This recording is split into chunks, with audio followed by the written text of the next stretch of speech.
Hello friends, આજનો મારો topic છે સ્ટુડન્ટો પર.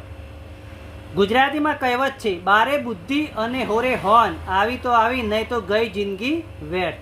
12 વર્ષ પૂરા થાય છે ત્યારે તમારે બુદ્ધિ આવી જોઈએ અને 16 વર્ષ પૂરા થાય ત્યારે તમારે સમજણ આવી જોઈએ. સ્ટુડન્ટના 12 વર્ષ પૂરા થાય પછી 12 વર્ષથી બીજા 12 વર્ષ એટલે 24 વર્ષ, એટલે જે 12 વર્ષનો જે સમયગાળો છે તે અભ્યાસ કરવાનો સમયગાળો છે. તે સમયગાળામાં ખૂબ જ અભ્યાસ કરીને ખૂબ જ મહેનત કરી અને સારું એવું પરિણામ લાવી અને 24થી 25 વર્ષની અંદર પોતાની જિંદગી સેટ કરવાની હોય છે.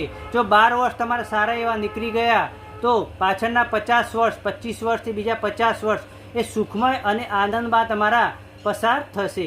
જો 12 વર્ષ તમે મહેનત ના કરી અને રમતગમતમાં કે આનંદમાં, મોજ શોખમાં સમય પસાર કર્યો તો પાછળના 50 વર્ષ દુઃખમય કાઢવા પડશે.